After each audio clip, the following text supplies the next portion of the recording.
Bonjour Ismaël. Salut Greg. Merci. Alors ça fait longtemps que je veux t'interviewer. C'est vrai. Ça y est, tu as trouvé un petit espace dans ton emploi du temps de ministre. Exactement, j'ai pris le temps qu'il fallait pour venir te voir. Avant de parler de ton actualité, elle est riche avec les improbables. Est-ce qu'on peut revenir quelques années en arrière? Avec plaisir. Où est née ta passion pour l'improvisation et pour le théâtre? Ok. Moi j'ai commencé à faire du café-théâtre avec des copains, juste pour me marrer. Voilà, on reprenait un peu à notre sauce des sketchs des inconnus. Hein, c'était la base, j'avais 15 ans. C'était la génération. Voilà, c'était notre génération, on faisait rire les potes.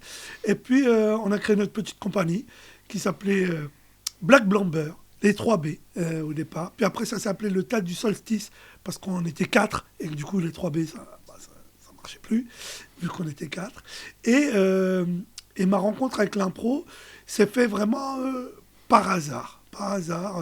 Campus de la fac, Université du Havre. Un gars vient me voir et me dit « Hey, Ismaël, tu fais du théâtre, toi, avec des potes ?» Je dis « Ouais. Et nous, on fait un match d'impro, on joue contre la Frite, qui est la ligue d'impro d'ici. On fait un match dans l'amphi, 500 de... » Mais par contre, il n'y a personne qui fait du théâtre dans notre équipe, donc ça serait bien si jamais tu pouvais venir jouer avec nous, ça serait cool. C'est genre on recrute Zidane, quoi. Exactement, une espèce de mercato étrange. Je me retrouve là-dedans, je fais mon premier match d'impro sans connaître les règles. Ça se passe super bien, sauf que j'ai pas compris les règles, vu que je les connais pas. Donc il y a le gars qui est président de la Frite à l'époque, qui vient me voir après le spectacle, et il me dit « T'as un super potentiel ». Mais t'as rien compris. Du coup, nous, si tu veux bien, on va t'apprendre la discipline si t'as envie. Voilà, nous, on fait les ateliers ici au poulailler et tout. Moi, au départ, j'ai peur de l'arnaque. Je me dis, ouais, le mec, il veut juste que je paye un cours et tout. Et je dis, moi, je suis étudiant, j'ai pas d'argent et tout. Il me dit, non, t'inquiète, c'est pas cher. Et si tu veux, même la première saison, ce serait gratuit. Et voilà, au mois de septembre qui suit, t'as piqué. Voilà, j'arrive au poulailler, je commence les premiers ateliers. Et bam, on est en 2000 et je commence l'impro. Voilà. Alors, tu parlais de règles. Alors, c'est quoi les règles de l'improvisation? J'imagine qu'il y en a beaucoup et qu'on ne peut pas tout résumer en 2 minutes. Mais il y en a 2 qui sont essentiels, 2 qui sont dogmatiques, qui sont importantes, qui sont nécessaires pour faire de l'impro. Il y a le oui. Le oui, qu'est-ce que ça veut dire? Ça veut dire accepter l'idée de l'autre, accepter que l'autre il ait une idée différente de la tienne et que c'est pas l'enfer, l'idée de l'autre, c'est plutôt un cadeau. Ça, c'est la première règle. C'est se laisser embarquer dans l'idée. C'est vraiment ça, c'est accepter qu'il y a un autre pilote que toi. Exactement, voilà. Et que ça va t'aider. Et puis, pour dire oui, il faut écouter l'autre, parce que si tu l'écoutes pas, tu vas jamais, ne serait-ce qu'entendre sa proposition. Donc, du coup, oui et écoute, c'est un peu les 2 règles un peu fondamentales, tu vois. Mm-hmm. Et après, il y a tout un tas d'exercices qui varient de situations. Exactement. Il va falloir après apprendre à créer du personnage, à raconter une histoire. Donc, ça veut dire comment tu vas écrire de manière spontanée. Ensuite de ça, il va falloir apprendre à se mettre en scène seul. Parce que, à la différence du théâtre, qu'il soit classique ou contemporain, il n'y a pas de metteur en scène. Il n'y a personne qui va te dire, ce serait bien de faire ton entrée par là, de te poser ici à ce moment de cette réplique. Donc, il va falloir te mettre en scène de manière spontanée. Tu vas interpréter, donc jouer ton personnage, tu vas te mettre en scène et tu vas écrire l'histoire. Et tout ça de manière spontanée.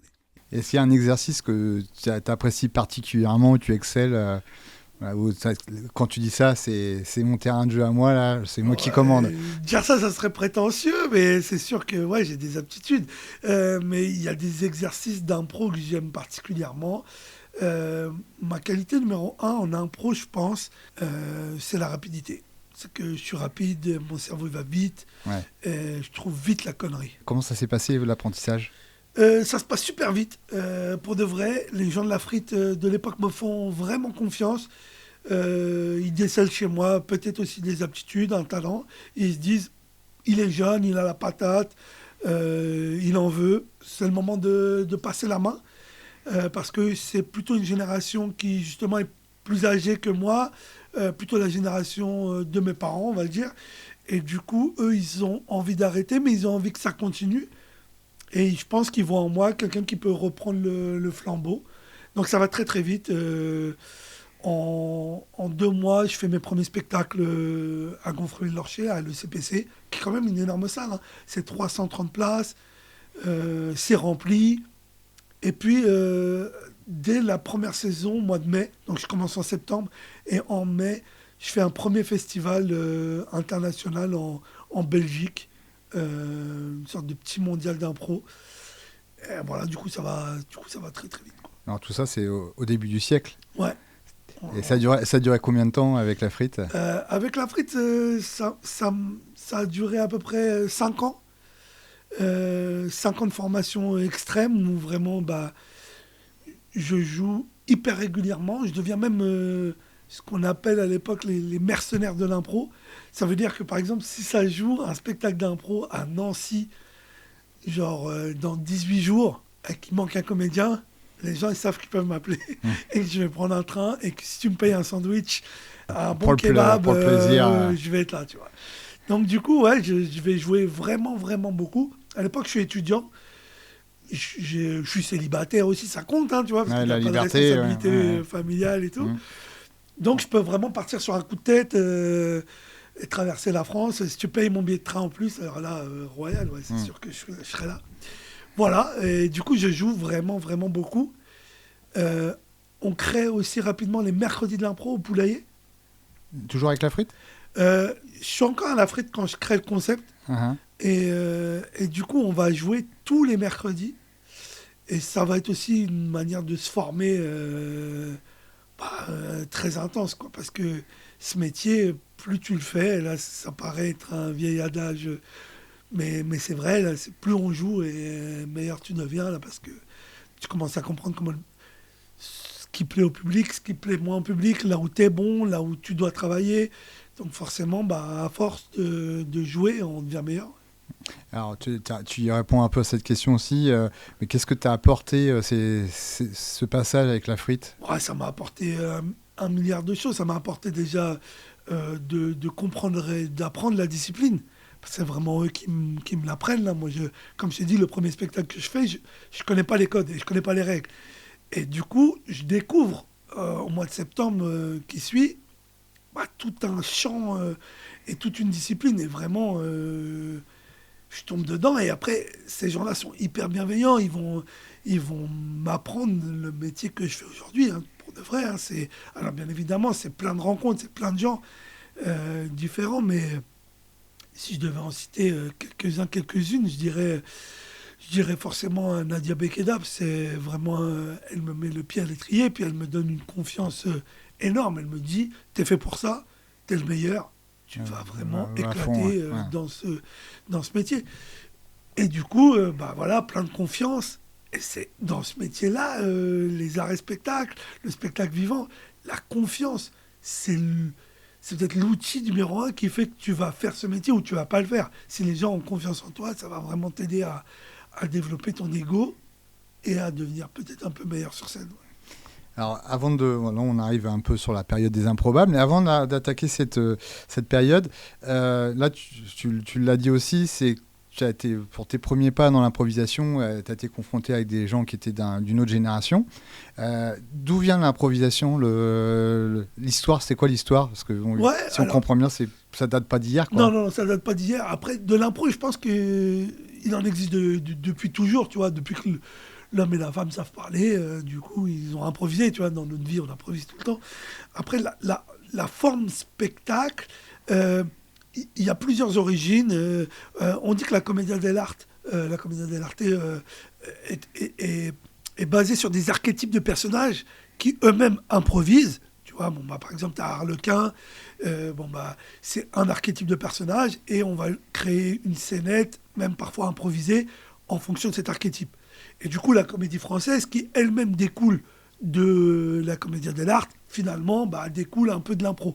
Mais la forme et spectacle qu'on utilise, qui est très contemporaine, elle vient du Québec. On est dans les années 70, fin des années 70, et un gars qui s'appelle Robert Gravel va se dire qu'il est désespéré de voir les patinoires de hockey qui sont pleines et les salles de théâtre qui peine à se remplir.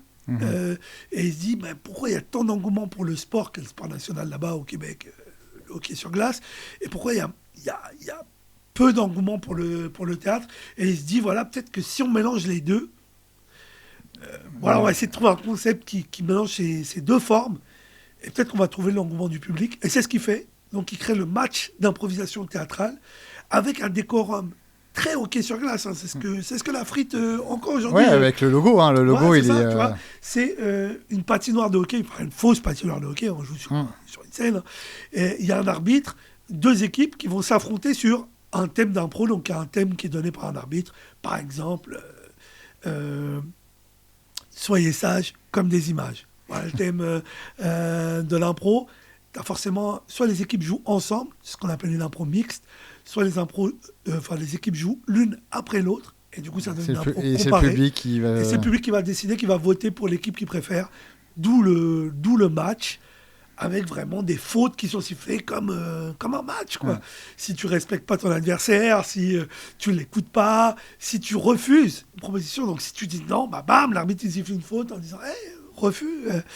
Donc cette forme-là, c'est la forme la plus spectaculaire. Elle va créer un engouement hyper fort au Québec, à tel point que c'est télédiffusé, c'est sponsorisé. C'est une discipline nationale. Quoi. Genre, au début des années 80, il y a un tel engouement au Québec pour ce truc que, je te dis, c'est la première chaîne du Québec qui diffuse les matchs. Et en gros, les pubs, sur les maillots et tout, c'est Coca-Cola et McDo, tu vois, c'est vraiment énorme. Et du coup, ce qui est énorme, se démocratise dans le monde. Dans le pays francophone. Et surtout, voilà, dans la francophonie. Même s'il existe des formes improvisées dans le milieu anglophone aussi. Hein.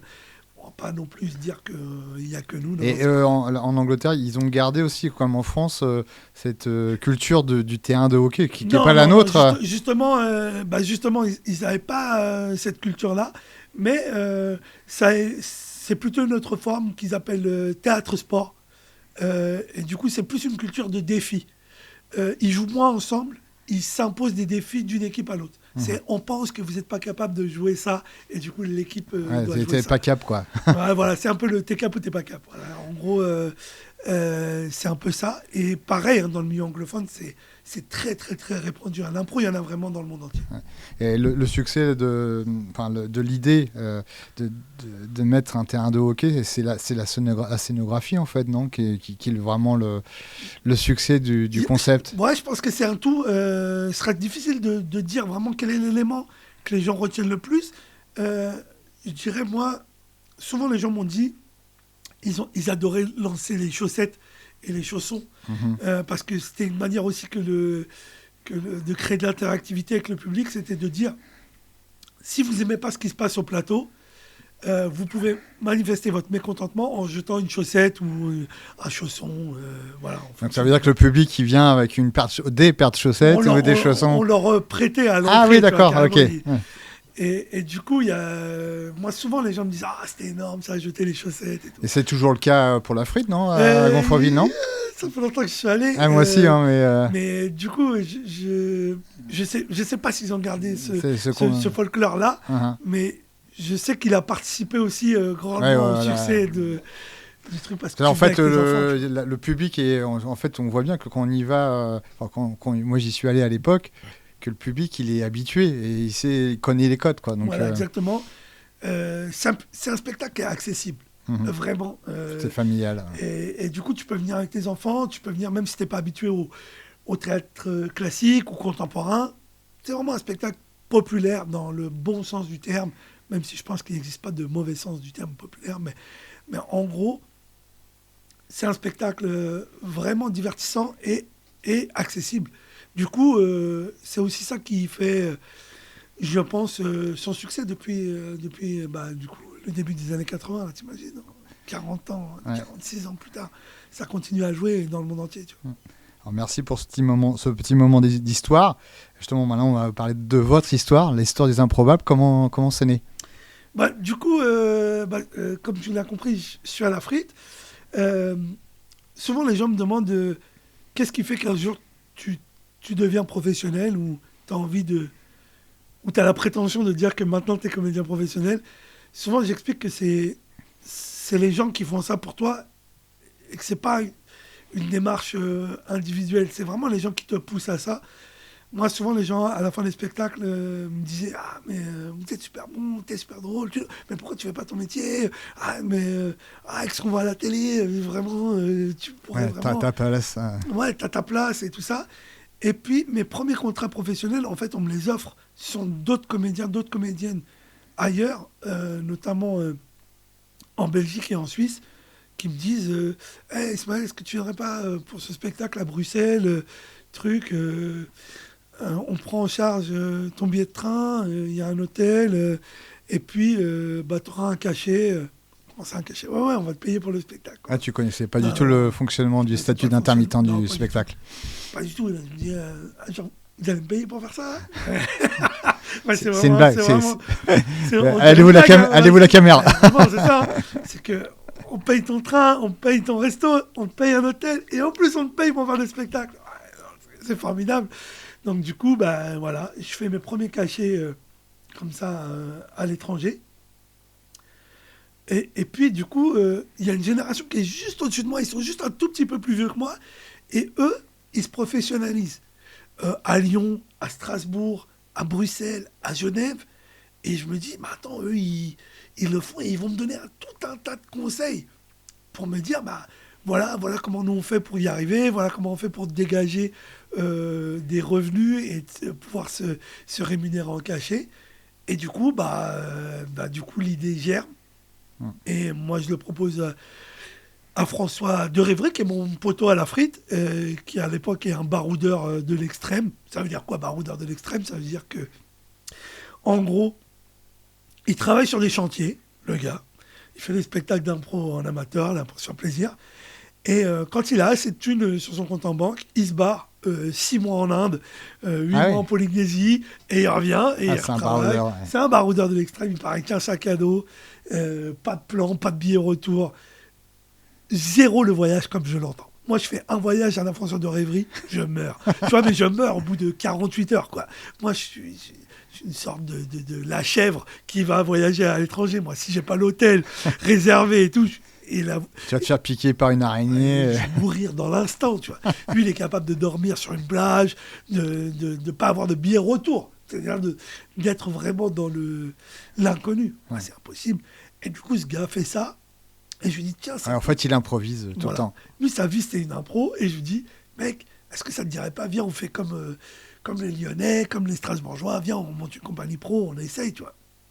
Et il me dit, ouais, ok, vas-y, on y va. Je lui dis, par contre, tu me dis pas dans 2 mois, je me barre 8 mois dans les îles Marquises, là, où je sais pas quoi. Je dis, là, il faut que tu me laisses au moins 1 an, on bosse, on crée l'activité. Le temps que ça s'amorce. Et on lance l'activité. C'est drôle, la petite anecdote sur comment on trouve le nom de la compagnie. On fait un brainstorming, là, à 2. Hein. On est jeunes, hein, et on est débiles. Et on se dit, ouais, les jeux de mots avec impro, c'est trop stylé. Aujourd'hui, mon gars, j'ai envie de mourir. Mais on cherche des jeux de mots, d'un seul coup, improbable. On se dit, mais c'est génial, mais on est trop des génies. Et on regarde à l'époque, je suis désolé, c'est les débuts de l'Internet. Il n'y a pas non plus 1 milliard de sites comme aujourd'hui, tu vois. Et on est les seuls, tu vois. Sur la toile, on est les seuls. À tel point que c'est très facile pour nous d'avoir les improbables.fr, les improbables.com. Il n'y a que nous, tu vois. Les improbables sur Gmail, tu vois. On a ça, tu vois. Et maintenant, avec le recul, il existe aujourd'hui 800 compagnies qui s'appellent les improbables. Non, il y a toutes les orthographes possibles. Oui, j'imagine, les imprévisibles. Laisse tomber. Avec le recul, j'aurais vraiment voulu qu'on trouve un nom qui ne soit pas un jeu de mots avec un pro. Mais... aujourd'hui, je ne peux pas renier ça. Voilà, ça fait par contre, d'avoir le nom de domaine, les improbables, ça aussi, ça apporte... Ouais. Mais du coup, pour de vrai, si j'avais trouvé un autre nom, je l'aurais pris. Mais à l'époque, on était jeunes et puis c'était un peu débile et ça nous ressemblait bien. Voilà. Donc là, c'était un duo qui est devenu un trio par la suite. Qui est devenu un trio. Combien de temps après 2007. Donc 2004, on crée la compagnie.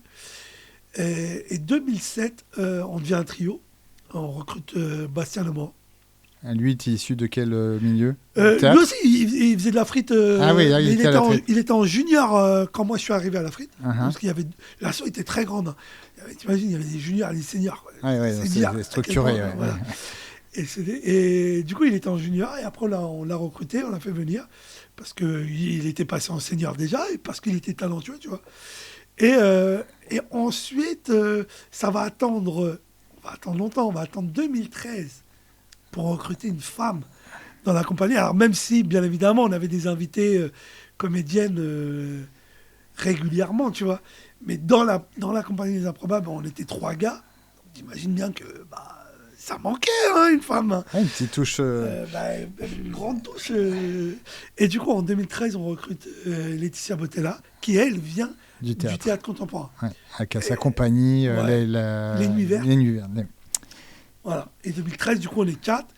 Et ça jusqu'en 2019, où Bastien va nous quitter pour une nouvelle aventure. Il va créer un restaurant. Voilà. Donc, changement de vie total pour lui, chez André. Voilà. Chez André, du côté de la rue Frédéric Bélanger.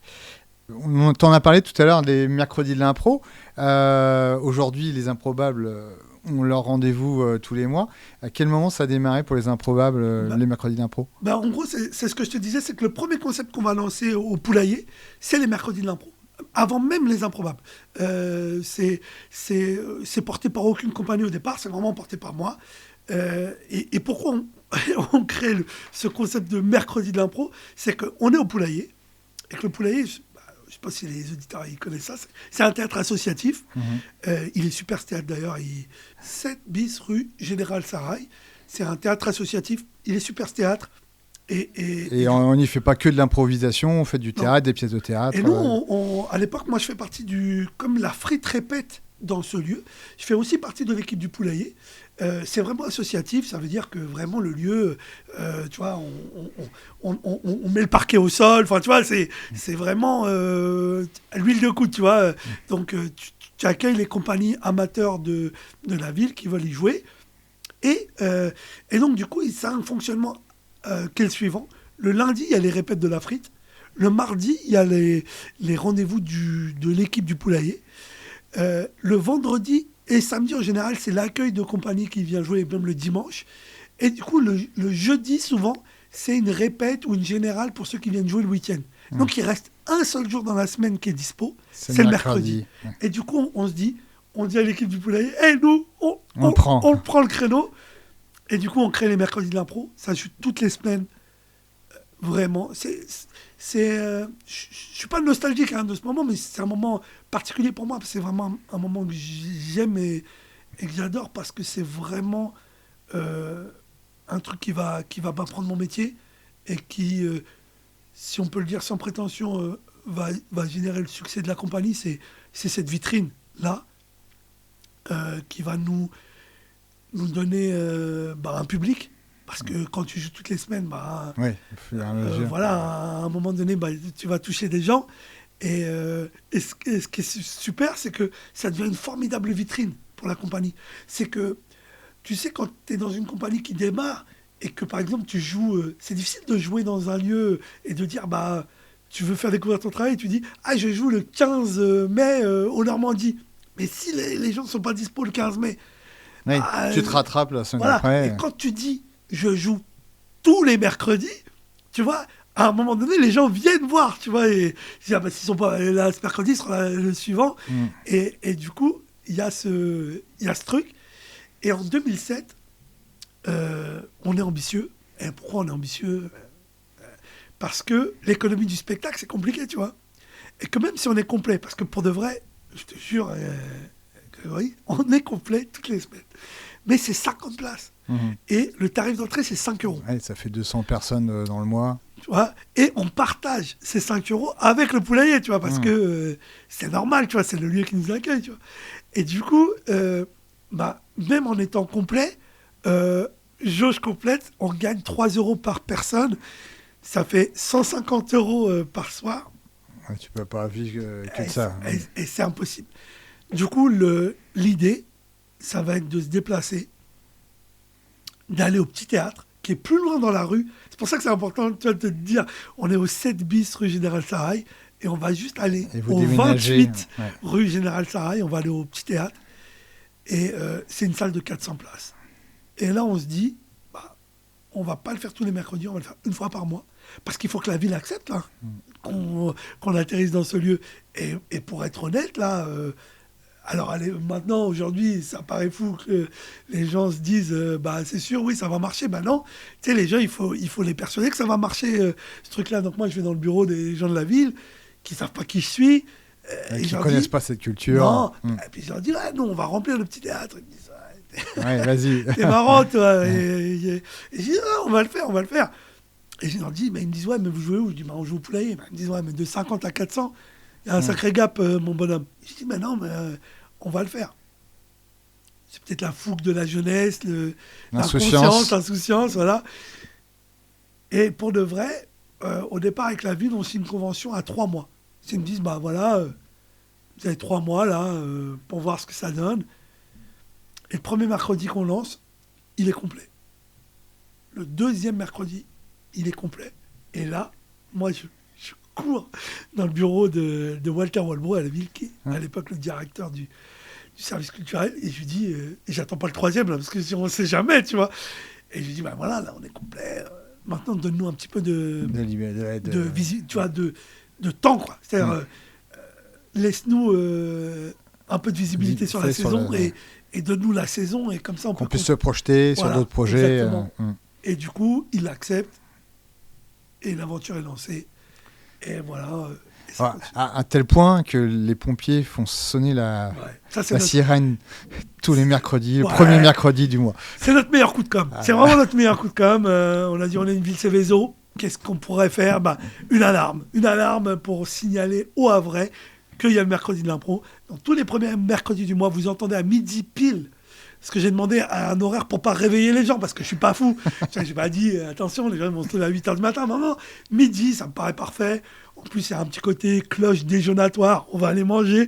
Donc, du coup, ça sonne à midi. Si vous vous demandez pourquoi, c'est la meilleure pub des improbables qu'on ait trouvée. Alors, pour les remercier, tu as déjà fait un mercredi spécial sapeur-pompier?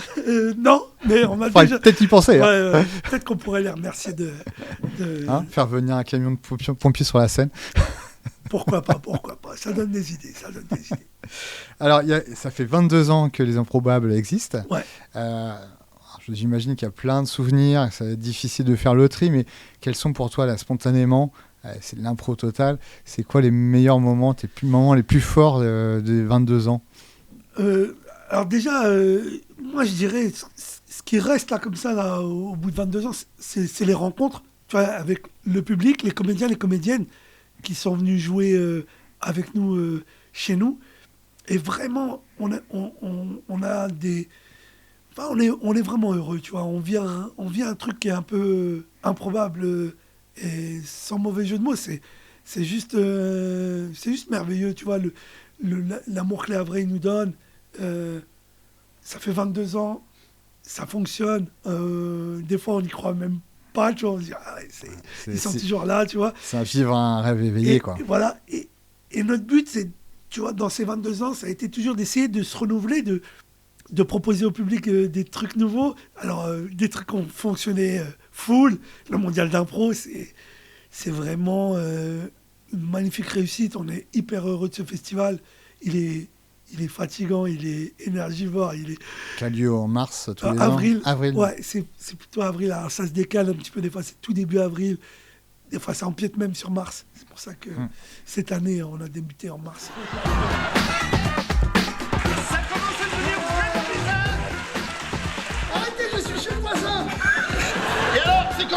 Je vois rien, il y a un tapis. J'ai décidé de fertiliser la terre pour faire un enfant mi-abeille, mi-fleur.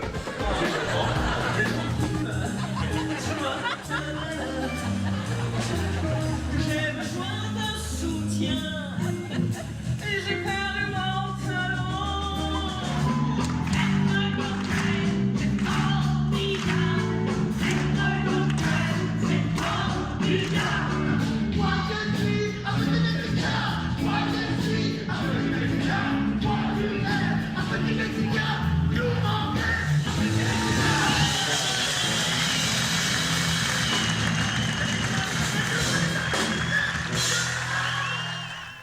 Mais ça, c'est extraordinaire d'avoir la chance de pouvoir faire ce festival.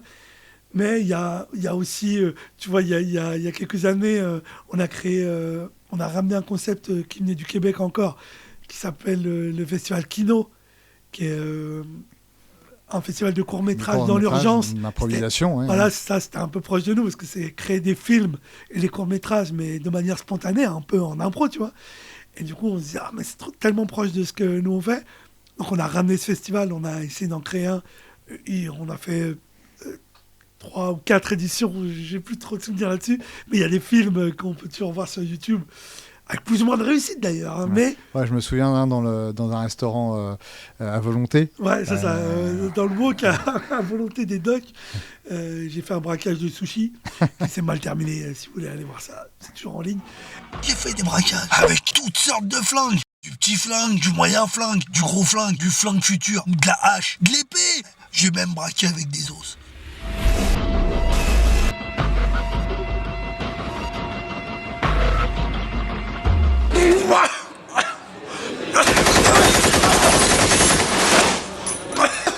Merde. J'ai merdé.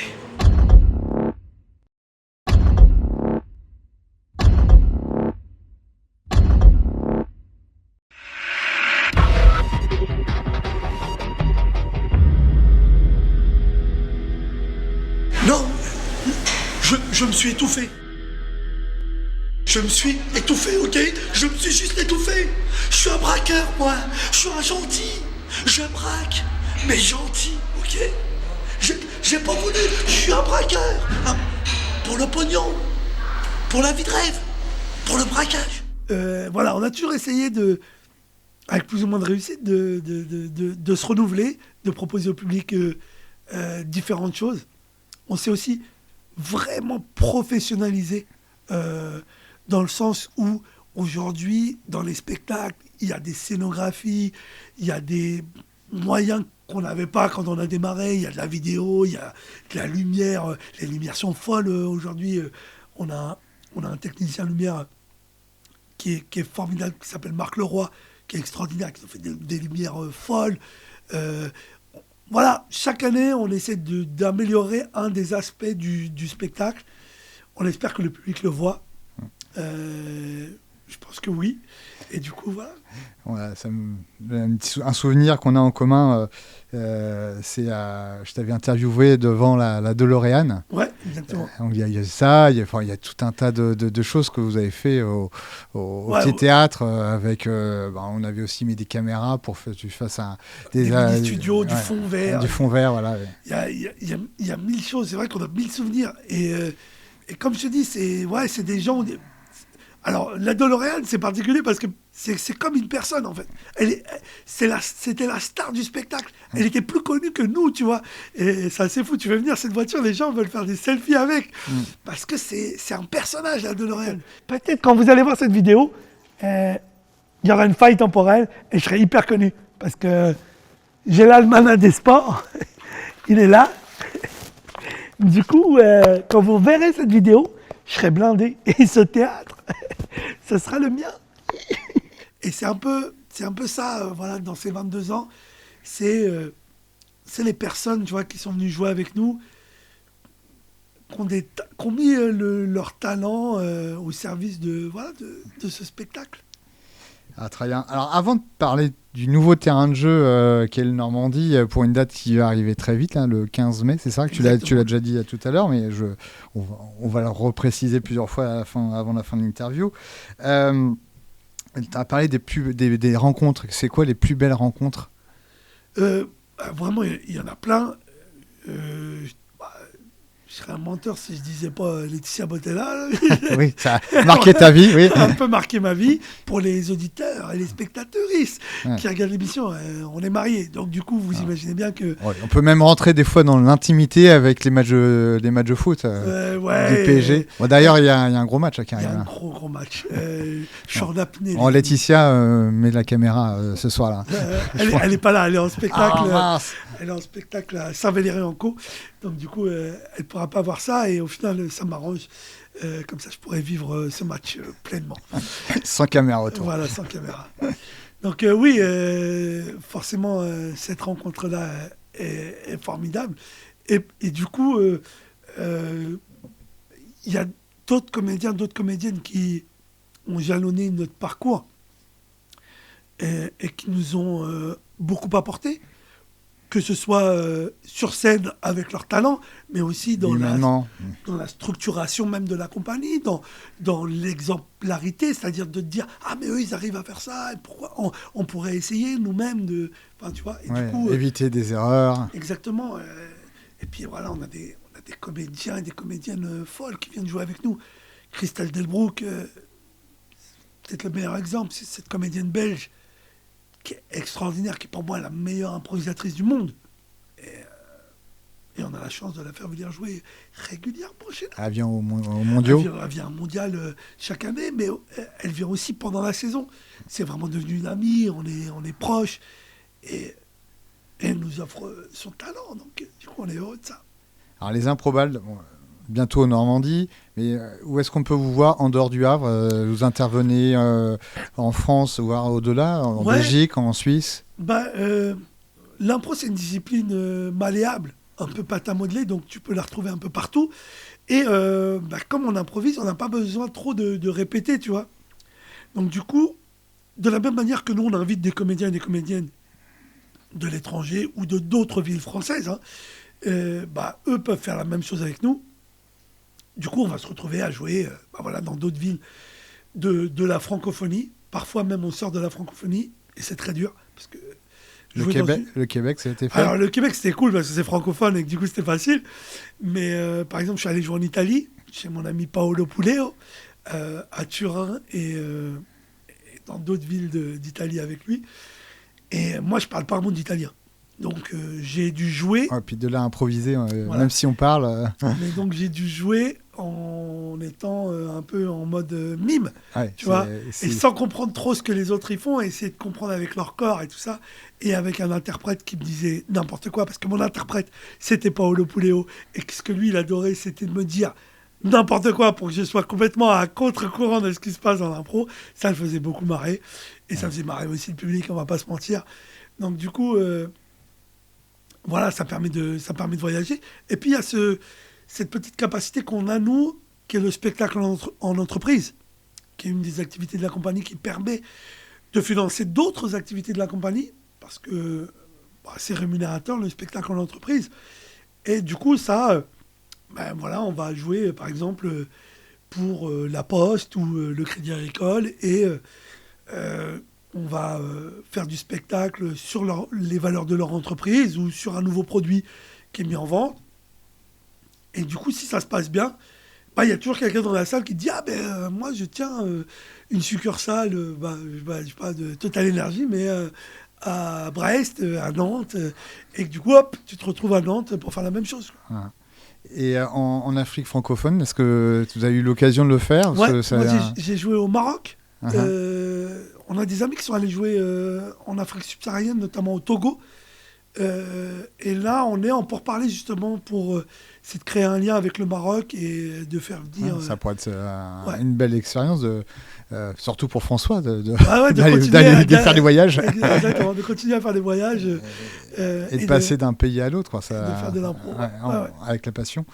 Alors, le Normandie, c'est une date qui vient, c'est un nouveau terrain de jeu. C'est un lieu tu as foulé les vieilles planches du Normandie il y a quelques années. Ça a été filmé, on pourra même diffuser la petite vidéo de l'époque. Quand avec la brigade improbable du homestaging nous avons découvert le Normandie, ce lieu n'était plus qu'un souvenir de ce qu'il avait été. Les murs racontaient une histoire, mais malheureusement plus personne ne l'écoutait. Il a fallu imaginer, transformer, maroufler ce qui était là, tout en osant le renouveau, et retapisser une nouvelle raison d'exister. Aujourd'hui, le Normandie s'apprête à ouvrir un nouveau chapitre. Voici ce qu'il était. Alors bon, bien sûr, là, pour le moment, on dirait une cave du bois de Bléville. Et surtout, ce qu'il est devenu. Bam, ça y est, je vous avais dit quoi? On a quitté la cave du bois de Bléville. On a fait venir la maison de France 5. Qu'est-ce qu'ils ont fait? Placo, marouflage, terminé homestaging. Le lieu est éclatant, rouge et noir, façon Jeanne Masse. Et nous, on est là, sur ce stage, nouveau terrain de jeu. Le 15 mai, les copains, on prend ses billets, www.théâtre-normandie.com ou lesimprobables.fr. Parce que nous, on est resté.fr. Qu'est-ce que vous allez proposer aux Normandies par contre, cette scène flambant neuve? Déjà, c'est super que ce lieu revive. Enfin, c'est quand même fou. Je pense que tous les Havrais ont un lien avec cette salle. Alors, certains ne la connaissaient pas trop. Ils passaient devant. Je parle pour les plus jeunes générations. Mais tous ceux qui ont un lien avec le théâtre ou le monde du spectacle en règle générale ont un lien avec cette salle. C'est-à-dire, moi, je ne connais pas un théâtreux qui s'est dit « ce théâtre, on pourrait le faire revivre ». Enfin, tu vois, il y a 1000 histoires autour de ce lieu.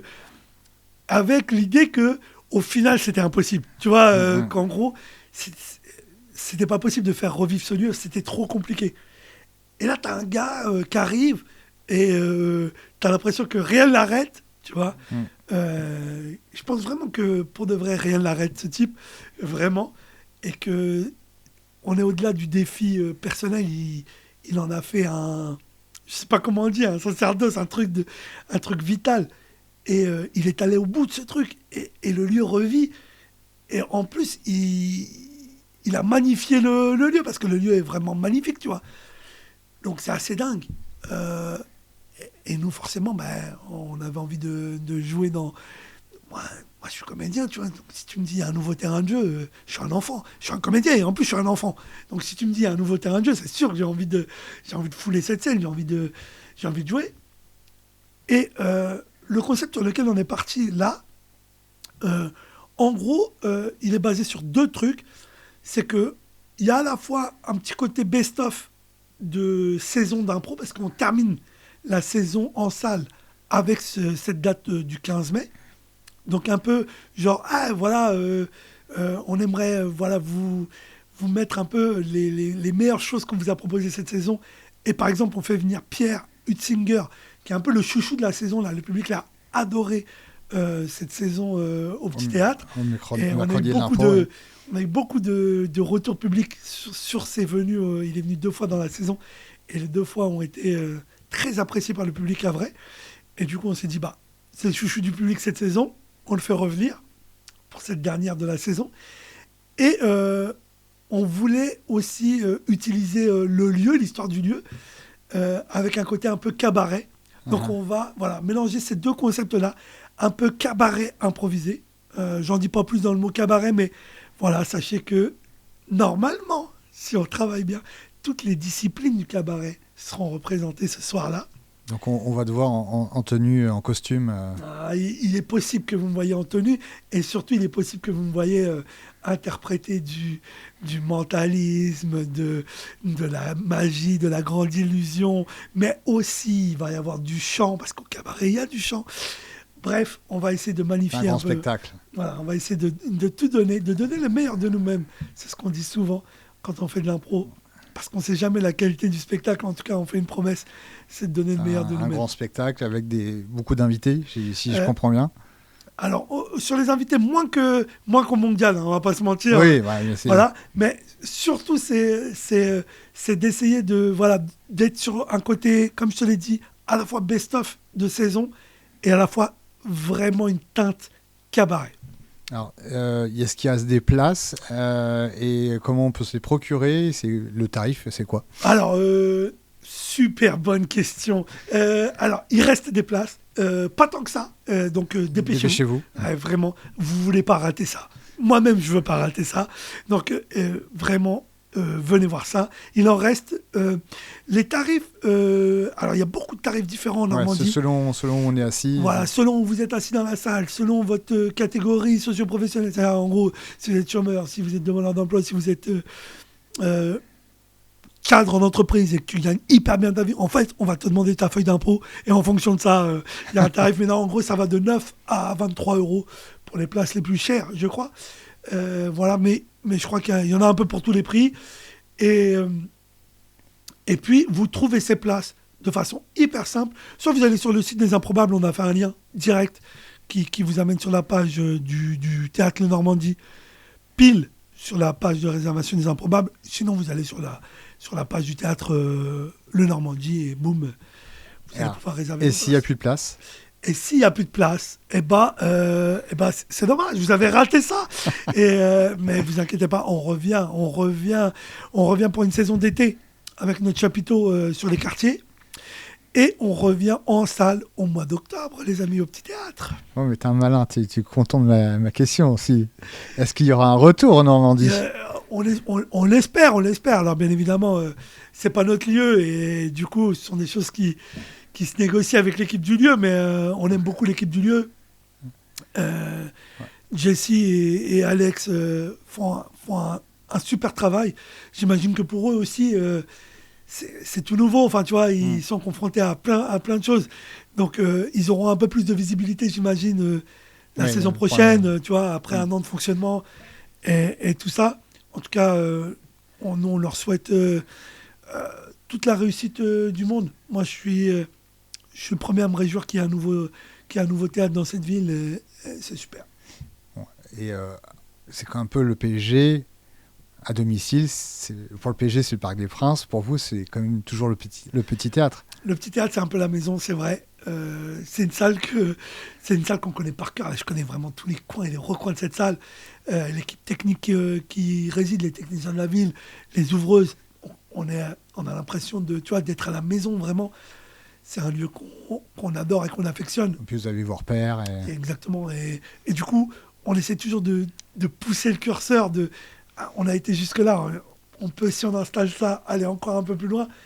Donc, c'est vrai qu'on est un peu à la maison au Petit Théâtre. Et justement, on parle d'habitude. Est-ce que tu as un petit gris-gris, un petit rituel obligatoire? Je pense tu peux nous en parler? Ouais, tous les comédiennes, ils ont leur petit truc pour se sentir à l'aise avant de démarrer un spectacle. Il y a des gens qui s'isolent. Moi, j'aime bien être avec les gens avant le spectacle, les gens avec qui je vais jouer. J'aime bien ça, j'aime bien qu'on partage un moment ensemble, dire des conneries. Pas trop d'échauffement, mais plutôt, voilà, on va être dans la bêtise. Et puis les tout derniers moments du spectacle, vraiment, je suis concentré, je me resserre un petit peu sur moi. J'ai un petit côté spiritualité, moi je suis croyant, donc du coup, ça se passe entre moi et l'entité de là-haut. Et voilà, pour que tout se passe comme... Tout se passe bien et que... Pas de problème technique. Et que je dise merci pour tout ça, tu vois. C'est vraiment fou, tu vois. Ça fait 22 ans que je vis de ça. Ça fait 22 ans que les gens viennent et que c'est au départ un concours de circonstances, tu vois. Je me balade à la fac et un mec vient me voir pour me dire hey, je t'adore. Tu pourrais pas faire de l'impro avec nous? Ah oui, carrément. Et, tu vois, et sans cette rencontre-là, tu vois, si ce jour-là je suis malade, si ce jour-là... Tu vois, je sais pas, tu vois. Après, bien évidemment, la vie, c'est fait d'opportunités, de trucs, de machin, mais à un moment donné, je me sens reconnaissant, vraiment, de réussir à faire ça. On a tous un peu le syndrome de l'imposteur, tu vois, de se dire, merde, est-ce que je mérite ça? Est-ce que... Truc. Pour de vrai, on travaille fort pour ça, mais je dois quand même dire merci. Ça n'empêche pas de dire, tu vois, c'est pas parce que je travaille fort pour que ça continue que je dois pas dire merci. Il n'y a jamais rien d'acquis et qu'il faut continuer à travailler. Il faut continuer à bosser, mais ça ne nous empêche pas de dire merci à tous les gens qui nous soutiennent, parce qu'on n'aurait jamais réussi si les gens n'avaient pas cru en nous. Comme je te dis, c'est plein de rencontres. C'est Nadia Bekela qui me dit t'es le meilleur et tu vas réussir. C'est ma mère qui me dit finalement... même si tu es ingénieur informaticien, c'est pas grave, quoi que tu fasses, ça va marcher. Tu vois, donc tu peux pas te construire et avoir des réussites tout seul. C'est pas vrai, tu vois. La confiance, elle vient des autres. Et du coup, merci les autres. Ismaël, pour finir cet entretien, on va parler aussi de ta carrière en solo, parce que tu as réussi à trouver un peu de temps pour ça. Ouais. Comment ça a démarré le premier spectacle? C'était quoi l'idée? Pourquoi t'en es arrivé à dire tiens, allez, moi je veux être seul sur scène? Ceux qui me connaissent savent que j'ai un ego surdimensionné, le bonhomme. Il a un ego de fou. Et du coup, en fait, je me suis dit tiens, est-ce que j'en suis capable? Tu vois, le one man show, c'est un truc qui m'a toujours fait rêver gamin, tu vois, de voir des humoristes, tu vois, typiquement, là comme ça, je pourrais t'en citer 1000, mais gamin, bah, forcément, il y a les inconnus, hein, on en parlait, alors même si c'était pas du one-man show, parce que c'était 3, mais ils étaient incroyables. Forcément, en tant que petit rebeu, bah, il y avait Smaïn, tu vois, je peux pas faire comme s'il n'a pas existé. Ouais, c'est un peu les inconnus aussi. Ouais, tu vois, il était même dans les inconnus et le petit théâtre de Bouvard.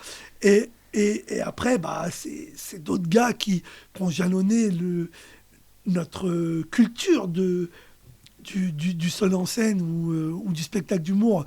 Forcément, Élie Dieudonné, puis Dieudonné tout seul, puis Albert Dupontel. Enfin, il y en a eu 1000, pour être honnête. Et du coup, je me suis dit, est-ce que je suis capable? Et alors, moi, ma discipline, c'était l'impro. Et je me suis dit, tiens, pourquoi pas faire un one-man d'impro? Et du coup, bah, je l'ai fait. Et ça a fonctionné, ça a marché. J'ai pris beaucoup de plaisir avec ce... Comment il s'appelait ce spectacle? Le one-man show totalement improvisé.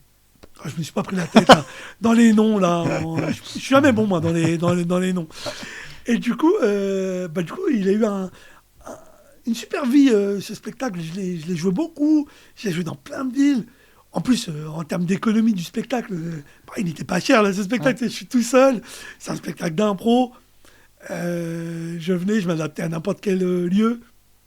Donc c'était super. Ça m'a permis de vraiment m'éclater avec ça. Alors, comme tu m'en dis pas beaucoup dans ton thème, c'est pareil. Hein, je vais te demander à toi des choses. T'es dans la vie, t'es marié, t'es célibataire, comment ça se passe? T'es célibataire. Alors, regarde autour de toi, il y a quelques meufs. Toi aussi, t'es célibataire? C'est une ex.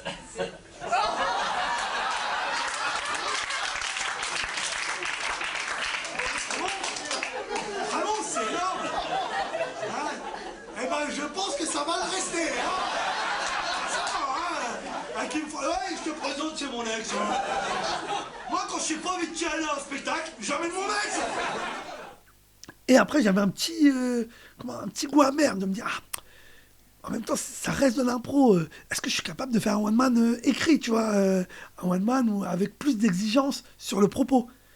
Et du coup, je suis allé sur, vraiment là, bam, on va complètement de l'autre côté du spectre.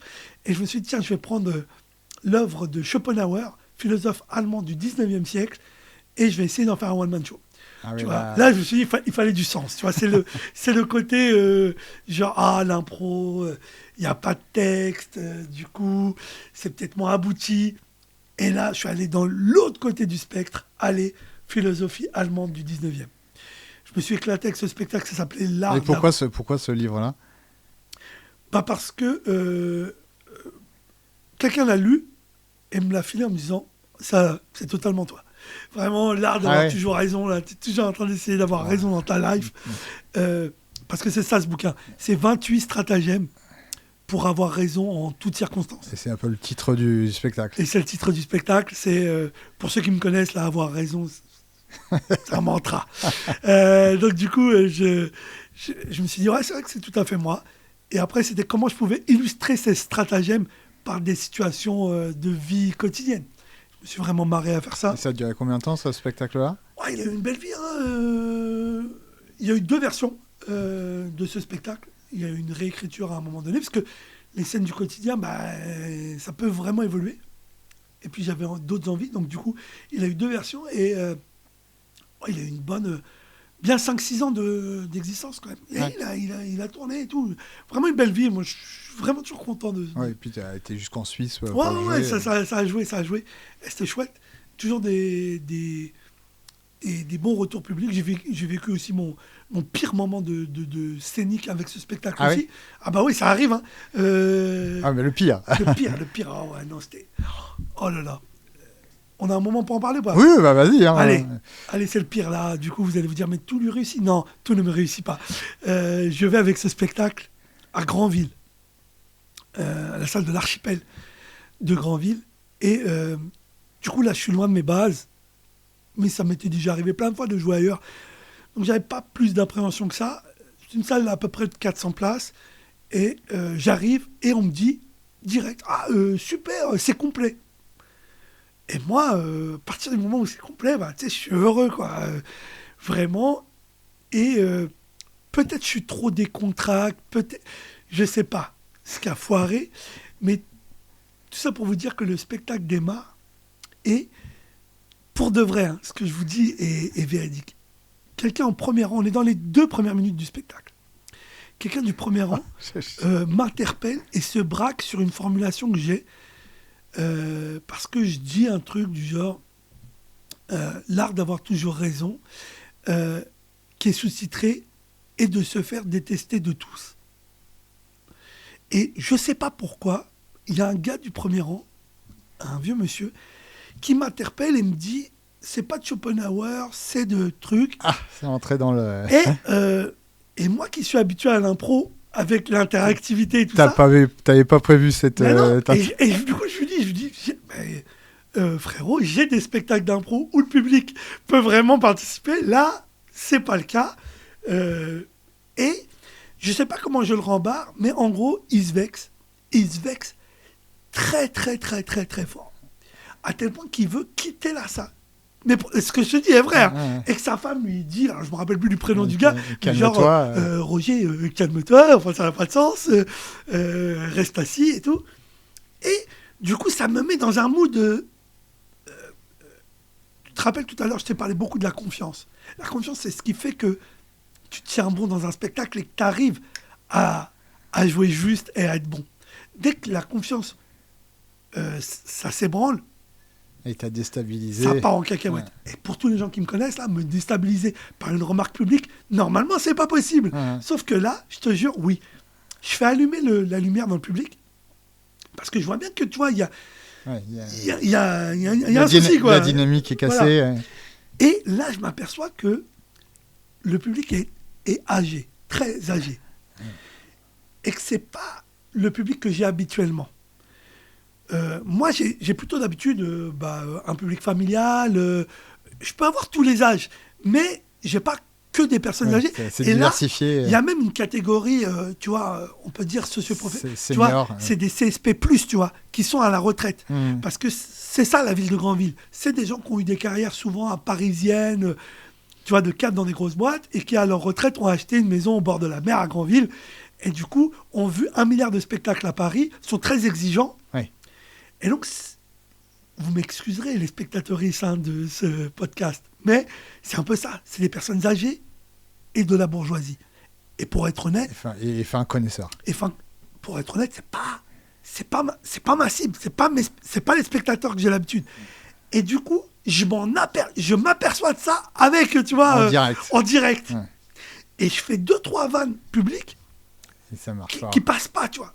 Et du coup, je me dis, arrête ça, reviens à ton texte et déroule. Et je vais casser le rythme de mon spectacle, je vais aller trop vite. Je vais aller, parce que je veux aller aux meilleures vannes, aux trucs les plus forts. Et du coup, je vais totalement dérythmer mon spectacle, ce qui est vraiment une dinguerie. Je parle à tous les jeunes qui font du spectacle, ne dérythmez jamais votre spectacle. Sinon, vous êtes mort. C'est ça l'erreur que je fais. Tu t'as cassé tous les repères. Et j'ai cassé tous mes repères. Les rires n'arrivent plus au bon moment. Les rires n'arrivent même plus du tout. Ça devient un enfer. Et moi, je peine. Je rame comme c'est pas permis. Et du coup, tu vas aller encore plus vite pour en finir le plus vite possible, non ? Exactement. Ouais. Là, tu veux terminer ce moment. C'est très douloureux à vivre. Le One Man Show, c'est génial quand ça se passe bien. Parce que tu vas remplir ton ego d'applaudissements, de rires, de compliments. C'était génial, t'étais tout seul, c'est pour toi. Mais quand ça se passe mal, c'est la dépression ultime. C'est le moment de mourir. C'est le moment de solitude totale, quoi. Ouais, vraiment, t'as pas le copain qui est là pour dire, attends, je rebondis. Il y a un gars qui est avec moi sur le truc et il fait pas beaucoup de dates. Je crois que c'est sa première date qu'il fait en technique avec moi. Et du coup, à la fin du spectacle, il roule les câbles. Pour ceux il y a un technicien à côté de nous, ils savent ce que c'est rouler des câbles. Il roule les câbles, là, mon gars, qui n'ont même pas besoin d'être roulés, là, parce qu'il ne veut pas soutenir mon regard, il est en PLS. Il est concentré sur le rouleau. Voilà, exactement. Et du coup, je dois aller manger avec l'équipe technique de la salle. Je dois aller saluer les spectateurs qui sont restés dans l'eau. C'est un moment de l'enfer. J'ai envie de mourir. C'est ce moment-là, quand tout à l'heure je vous ai dit il y a 2 versions dans ce spectacle, c'est ce moment-là, le point de rupture qui fait qu'il faut que je réécrive toute une partie du spectacle pour me rassurer. Je vous expliquer des mois. Au mois de décembre, vous voyez, au McDonald's, il n'y a pas de raclette. Et pas au mois d'avril, il n'existe plus. Et dire demain, c'est peut-être le mois d'avril pour les appliquer en cinéma. Après, il faut sur... D'accord, ok, la souffrance. Vous savez, les enfants d'Ifto ont parfois beaucoup plus souffert que les enfants du Burkina Faso. Faites-moi confiance. D'accord, en Afrique, ils n'ont pas de chaussures. Et à Ifto, ils en ont. Mais elles sont orthopédiques, ces chaussures.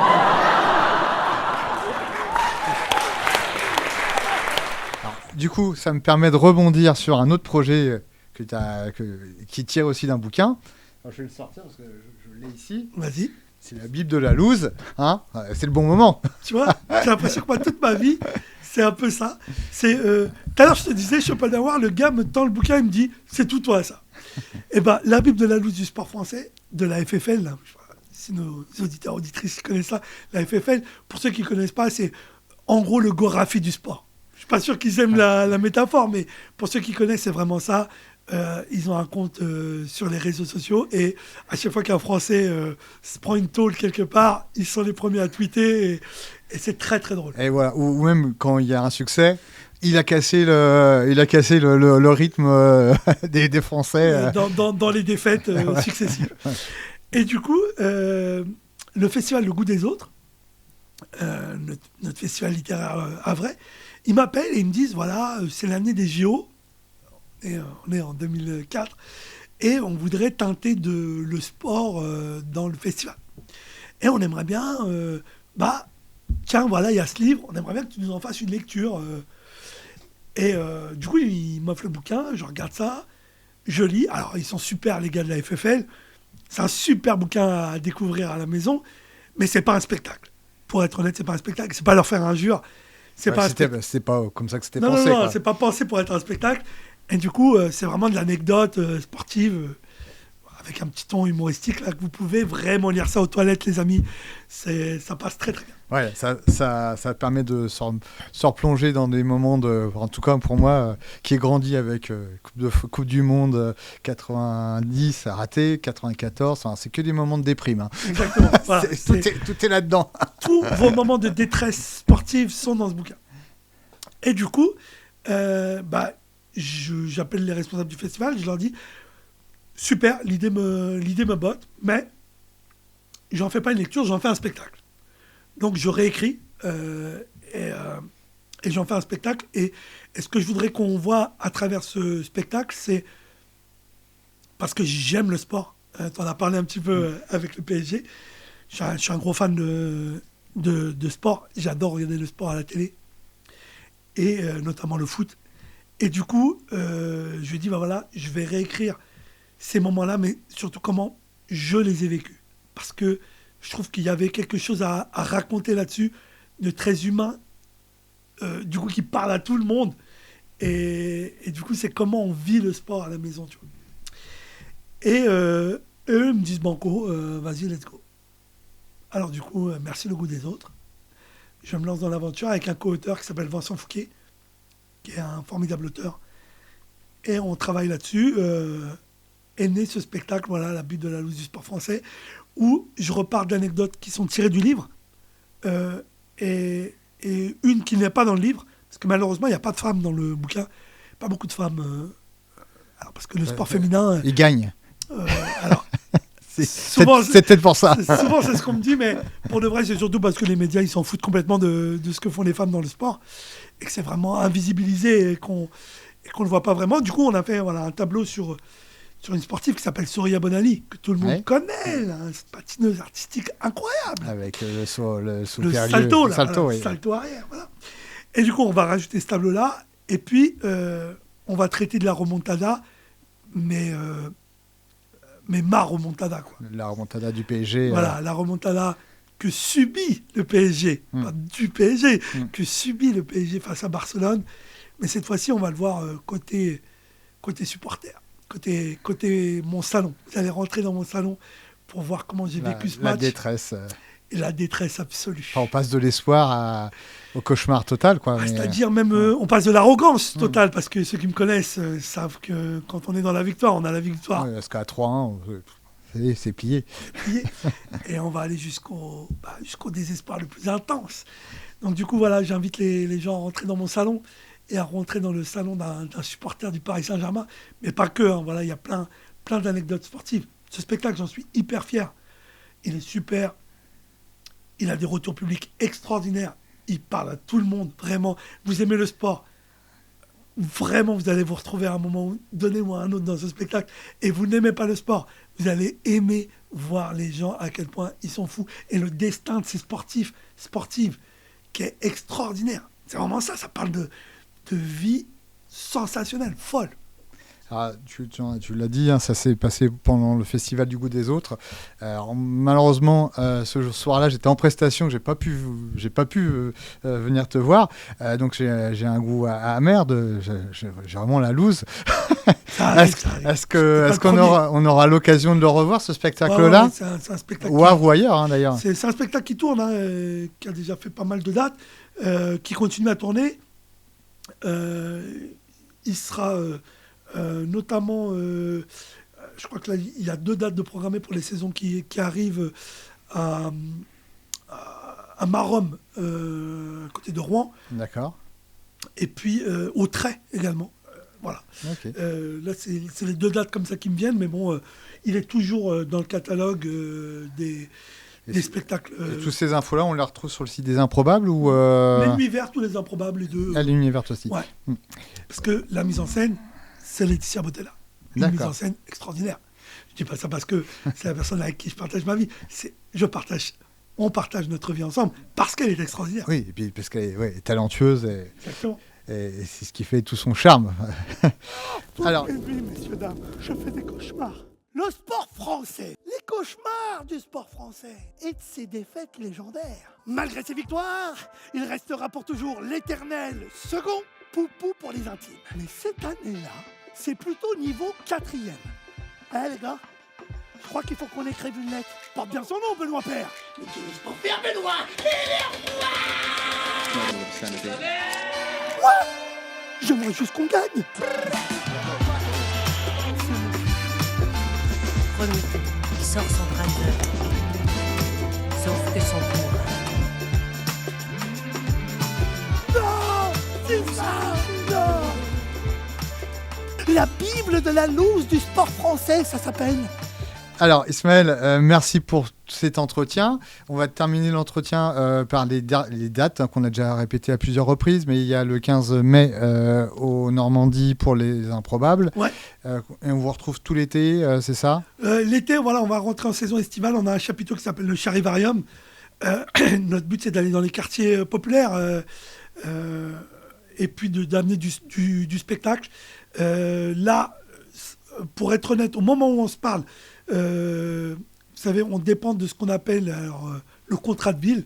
Et du coup, ça n'a pas encore été statué, les subventions, parce que le budget de l'État, on vit dans un bordel monstre au niveau... Oui, surtout à un an des présidentielles. Voilà, le budget de l'État n'est pas signé, donc on ne sait pas encore combien de quartiers on pourra faire et quel quartier on va faire. Mais c'est sûr qu'on y sera. Donc voilà, restez connectés sur les réseaux. Sur notre site internet, vous aurez les dates. On revient de toute manière au mois d'octobre au Petit Théâtre. Au Petit Théâtre, pour les rendez-vous. Et puis un nouveau one-man show qui arrive. Je tease chez toi, t'es le premier à le savoir. T'es le premier à le savoir. Ah, merci pour l'exclu. Voilà. On travaille fort là sur l'écriture. Ça viendra pour la saison prochaine, plutôt fin de saison. Mais voilà, ça arrive. Je reviendrai pour t'en parler. Un été riche. Ça bosse. Il faut qu'il soit inspirant aussi. Peut-être dernière info, c'est les entreprises qui souhaitent vous contacter pour des interventions, des associations, parce qu'on va avoir l'occasion aussi de travailler certainement ensemble pour une association. Comment ça se passe? On vous très contacte facilement. Vous allez sur notre site lesimprobables.fr ou .com, parce qu'on a les deux. Et du coup, vous pouvez aller, et puis il y a une rubrique spectacle en entreprise, et puis vous cliquez, vous laissez guider par le site, et ça va revenir jusqu'à moi.